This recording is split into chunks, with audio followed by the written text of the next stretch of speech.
We are joined down here in fabulous East Wall with two of the stars of the Gay Theatre Festival, the director Katrin Hilbe and the actress Samantha Pearl. So welcome, guys.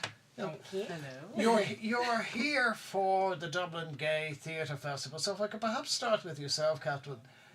Gay theatre, does it really exist, or is it that there is theatre that deals with gay subjects, maybe even written by gay people? But is gay theatre, does it stand aside from what we would call conventional theatre? I think it only stands aside in the beholder's eye, because as you said, there's theatre that deals with gay themes or lesbian themes or bisexual themes, and it treats them in many, many different theatrical ways. That still is theatre.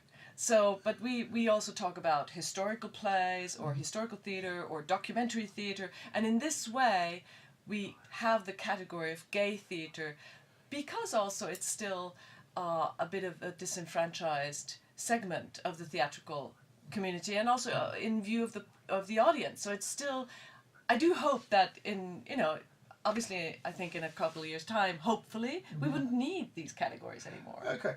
Just to put it where I'm coming from on this one, to me, gay theatre, what I always saw as gay theatre would be represented by Tennessee Williams. That's, to me, he was the great dramatist of the 20th century. Others may disagree, but if you have a look at Tennessee Williams, so much of what we would call the female characters are thinly disguised autobiography or thinly disguised gay males. That to me is gay theatre, but it also works as conventional theatre. Well, but the thing is, what you're actually bringing up is part of the problem. Yep. That's why I had to laugh. It's because Tennessee Williams probably is right now turning over in his grave, being considered gay theatre, because he wrote plays in a society and in a world where you couldn't be openly gay. You couldn't. I mean, he had his partners, and clearly he was gay, but he couldn't write about a gay couple or a gay conflict or gay drama. So he had to camouflage, or he had to find heterosexual constellations.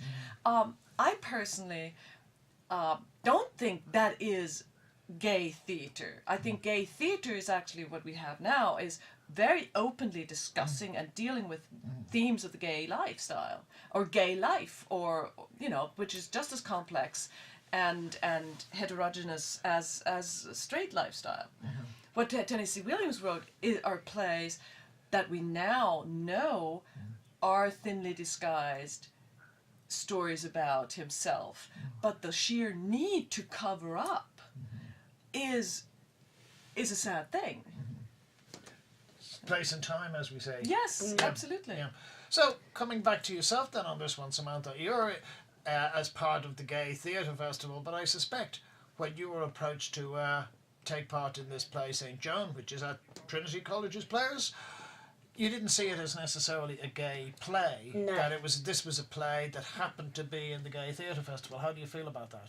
It also, I mean, the great thing about St. Joan is that it can cross those boundaries, and it actually does, as Katrin was saying, with gay theatre, it's about things that are relevant within that world, and there are things about identity and all kinds of things in the play that are relevant for a gay an audience that would go to the festival, as well as an outside audience as well. And I think that's probably why it was selected for the festival, is that it can cross over and appeal to everybody as well. And why shouldn't other people, if we can bring in more of an audience as well, then it's great that audience would then be more interested in, maybe there's some other things within the gay festival that we would like to see, which also gives other people an opportunity to raise those issues as well. Yeah. We mainly call gay theatre in Ireland, we call it politics. And as you've been travelling around over the last couple of days, Katrin, you've probably seen some of the props.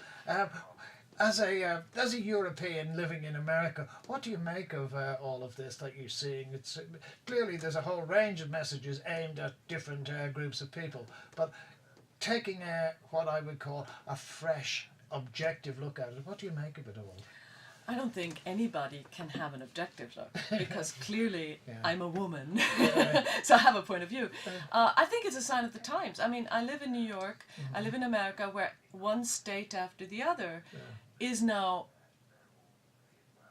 passing laws about gay marriage. A lot of them now endorse them.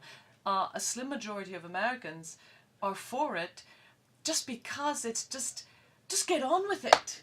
So it's not even.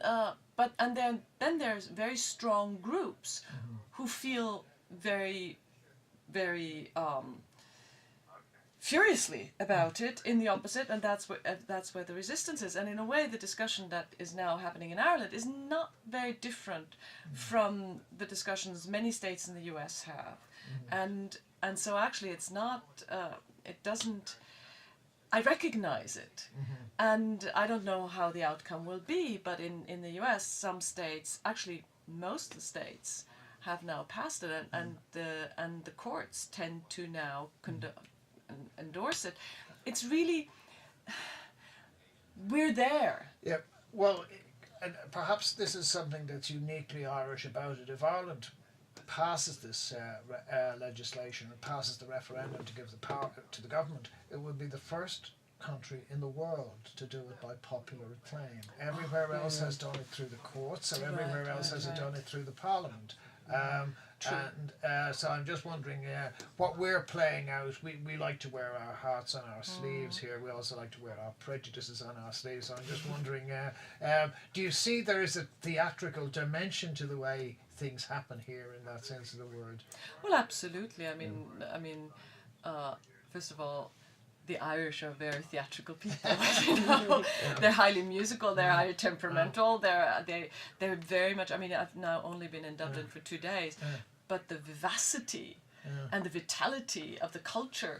Obviously, it's very contested and very hot and very temperamental, and that means also there's a lot of nastiness going on, and that is not pretty. But at the same time, it seems to be very open, and so you really get to feel the pulse of a society and of a culture, and I actually think that's quite a good thing. How about yourself on this one then, Samantha? You've got a bit more experience of Ireland here. You've also got experience of Northern Ireland as well. Do you think that it plays out somewhat differently in Belfast than it would here? Yeah, I mean, I do, for the fact that you're saying that it is the whole country. It's going to be on it's going to be on a popular kind of vote, and I think that it kind of has to. I don't understand how else it could be done. Whereas I think sort of in Northern Ireland things obviously work. It's quieter. There's I hate to use the word quieter, but certainly I do think it's not that Catholic generally. That's what makes the difference. Of course. The Catholics, but are it more is out a totally there. I mean it's a different discussion almost, and kind of coming in, and it's a different relevance. Okay, maybe. can I put something to you? This is a bit more of a universal question in that sense. What's playing out here quite a lot, and when we break down the figures, it's looking like it's generational. Young people are overwhelmingly supporting marriage equality. It's also looking... I think there's more of an understanding though, because... But it's also looking gender in the sense that women seem to be more supportive of it, and what I'm seeing is that most of the opposition now is coming from males 30 to 45, which is rather interesting. The other bit as well is also regional in the sense that we're getting a divide between city and country. Shouldn't be much of a surprise there. Does that resonate with yourself in that sense of the word, of where you would come from and your own experiences of the people of your own group? Certainly.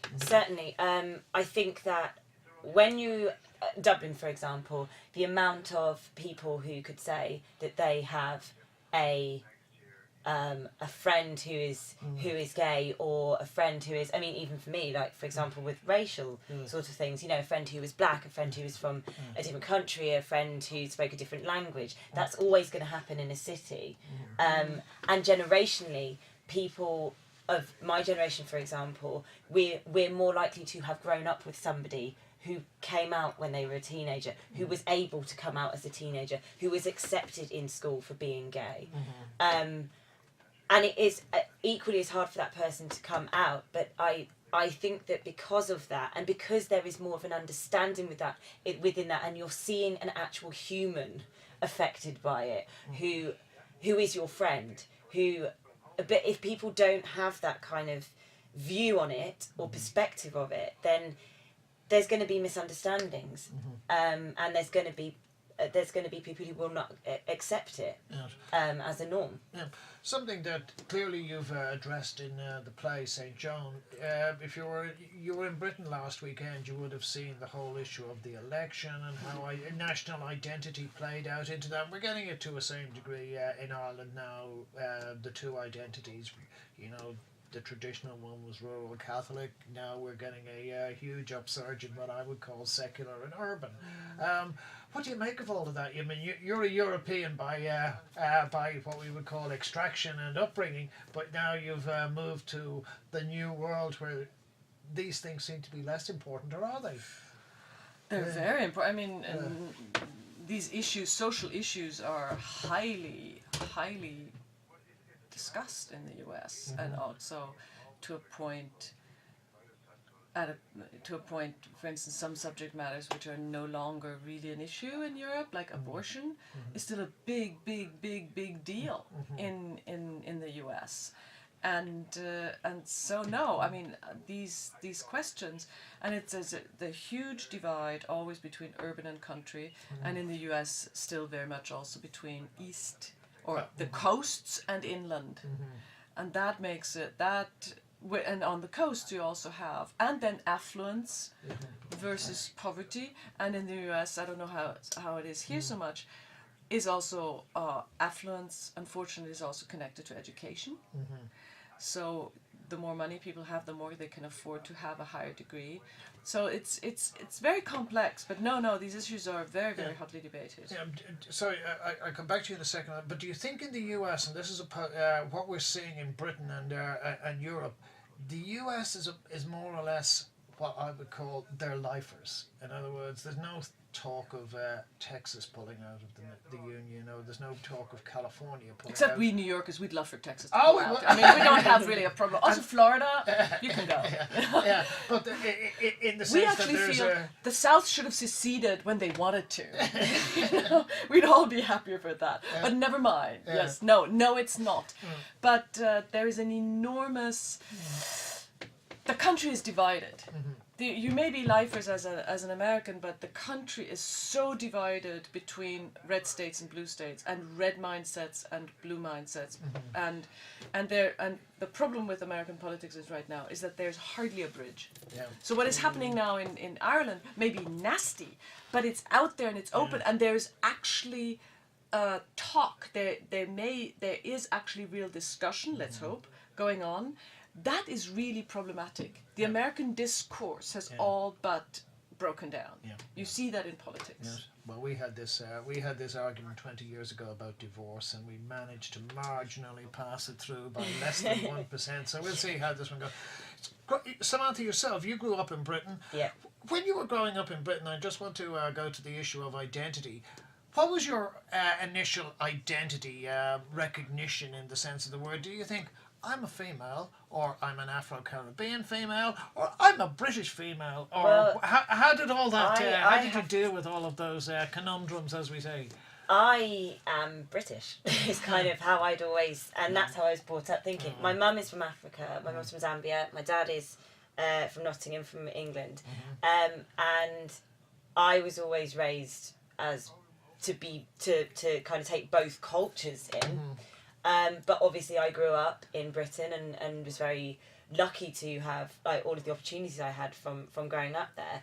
And it was only until I sort of moved into the bigger cities that I was sort of made to have to identify myself as something, have to identify, people were always questioning, well, you're black, and I'd be like, well, I'm not, because I'm mixed actually, and there were all these kind of questions and layers because everybody around there was also trying to identify themselves. And you see that, I mean, you see it in America, you see, people going, well, I'm African American, or I'm Hispanic American, or I'm, and I think the funny thing, I will always maintain that I'm British, and what you see from that, what you take from that, and the skin colour is now I could be so many different mixes, you know, and especially as an actress, I'm identified as, I could be Jamaican, I could be Somalian, I've even been cast as, or, you know, there's so many different things you can say from just looking at a person without actually really knowing. Yeah.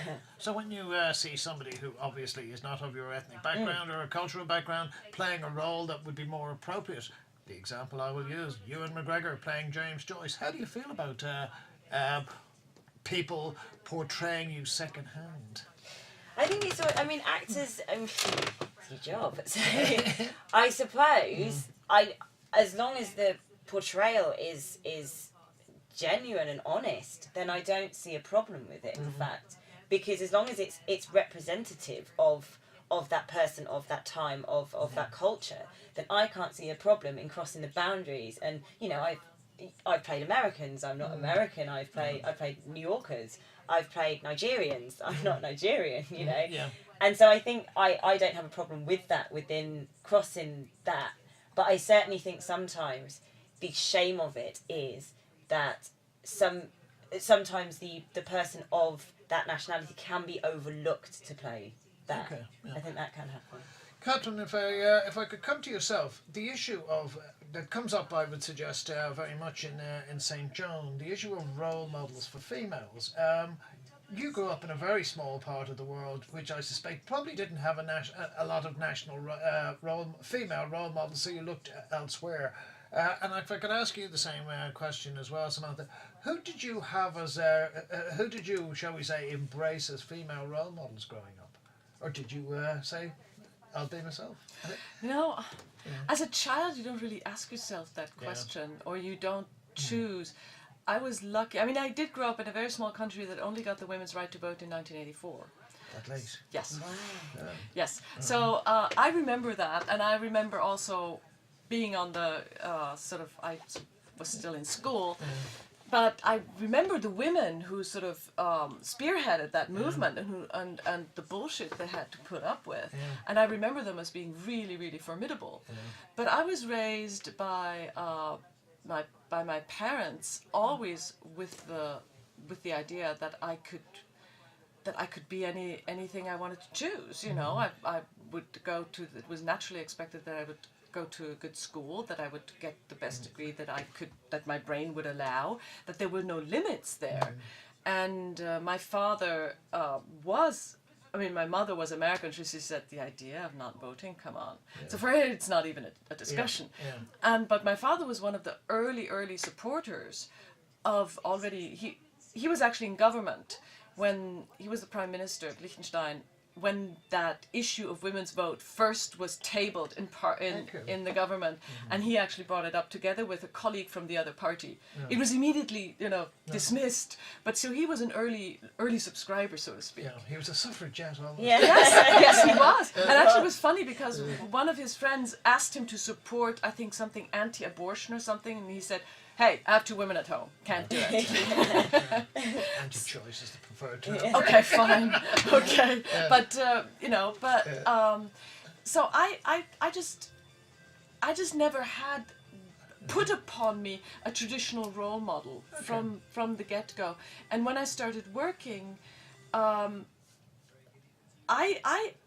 was just never a gender thing. I admired people for their excellence or for their professional expertise or for their brain or for their personality, for their intellect, be they male or female. Only later than now, I mean, as a director, there's one director who I consider my mentor in many, many ways. And yes, it's a woman, because I can actually ask her questions like, hey, I'm encountering this stupid ass situation. What did you do in this situation? How about yourself, Samantha? You grew up in Britain, and again, if I look, Afro-Caribbean women role models, there's not a lot that I can see outside sport and entertainment. How did you address that issue?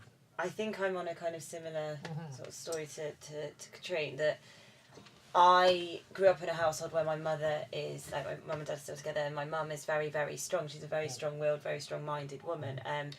So she she was certainly somebody who said, you've just got to, I mean, both my parents said, you've just got to be yourself. And no matter what is out there, because you're always going to be up against something. I knew that from the start, kind of growing up, that I was going to be always up against something, whether it's gender or for me it's a racial thing sometimes, that there's always going to be something for someone to fight through. So you just get ready to fight and you just go. But certainly the role models, I mean, I admire a lot of kind of the Afro-Caribbean, sort of, lots of women who obviously work in my industry as well, because they are trying to push so that we are a bit more equal within roles and things like that. But I think, and equally then females who are sort of pushing for that as well. But I find it difficult because, again, I'd like to just, the people I admire, the people who are the most honest and the people who work the hardest, and whether they are male or female kind of doesn't, or whatever colour, it just so happens sometimes that I'm able to relate to somebody's situation more because of my own. Yeah.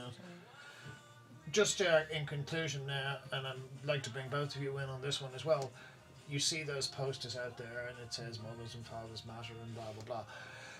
One of the subtexts in the referendum that we're having is it's changing a part of our constitution, and that article in the constitution says is that the most appropriate place for a woman is in the home because that's her role, where she's there to bring up children and so on and so forth. Clearly that's a role for some people. Is that becoming and I'm asking you the gender question, are less and less women seeing that as their primary role now, or is that still what the majority of women see as their primary role? I don't even know, because I don't really have access to the majority of women. Yeah. I mean, I have chosen a very different path, obviously, and also I work in an environment where most people have chosen different paths, being male, female, heterosexual, homosexual, whatever. For me, it boils down to choice. Could I do it otherwise? For instance, if a woman says, "Oh, yes, I want to wear a burqa," boy, I think that's problematic, but can she choose otherwise? Or will she be stoned? You know, can a woman choose to stay at home, or can she choose to have a job? Can she choose to have a career and have a family? Is there an environment that will allow daycare, or that the idea that care of children is both parents' jobs, not just one designated gender? And that then opens up choices. And I think what we need to have or allow, and of course that allows also for a modicum of confusion because it takes away security, is to define what is right for us and for our environment. And that's about choice. Going along with that as well, my kind of thing I find problematic about it being about the woman being in the home, or this thing about it being about a child needs a mother and a father, is actually marriage is about the union of two people, whether they choose to have children or not.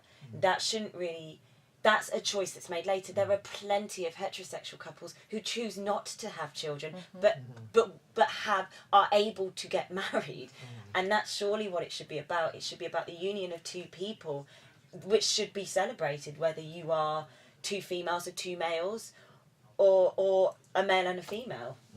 Well, as a non-biological, I also tend to veer towards parenting is a bit more than just being a sperm donor. Exactly. Yes. Exactly. Absolutely. Exactly. Yeah. Finally, Katrin and Samantha, what do you? Where will we next see you after you pack the bags and go? What are you working on in the future? What's coming down? You mean after we take St. Joan to After Liechtenstein? you take St. Joan to Liechtenstein, yes. I have 4 projects lined up until the end of the year. So the first one is a 4-character play, a melancholy exploration of grief about 9/11 in New York. Okay. And actually one of our actresses, Rachel Halper, is in that cast as well. After that is sort of a serious wackadoodle comedy about the death of Roy Cohn. Good old Roy. Yeah, good old Roy. The man who wasn't gay. Yes, exactly. He always said, "I'm not homosexual, I just like to Do men. things with other men, yes. Yes, And then which is so he was very, very and it's a very wackadoodle play, and I love it. I'm very much looking forward to that. After that, I'm doing a music theatre project in Germany about based on Schubert's Winterreise, combined with Büchner's Lenz. And after that, I'm doing an American play called The Savannah Disputations by Evan Smith, which is actually two Catholic spinsters being accosted by a young fundamentalist Christian, and suddenly they get worried about their belief, and they call in the parish priest to secure them, and so all kinds of discussions ensue. So that's kind of the rest of my year. Well, we hope we will see you back in these shores soon That'd be lovely. to grace our theatres. Samantha, yourself as well. So in September, film I filmed last summer is coming out, so I've got a small role in that. Has it got a name? It has. It's Legend, and I'm playing Shirley Bassey in that. So You're playing Cheryl. Yeah, Nice. yeah. It's a very short scene with Tom Hardy, which is quite fun. Tom Hardy. Tom Hardy. So we cool. we do like Tom. So that's out in the autumn, and then there is talk at the moment that I might be back here for a little bit. Well, so we do hope we that shall that see. Pan have got the all the contact details and They do. There is there's still talk with them at the moment, so we shall see. Well, it's a shame you can't vote here, because I think we'd probably get two more yeses. But in the meantime, we hope you enjoy your stay in Dublin, and we hope that everybody will go and see you at Players to see St. Joan. So.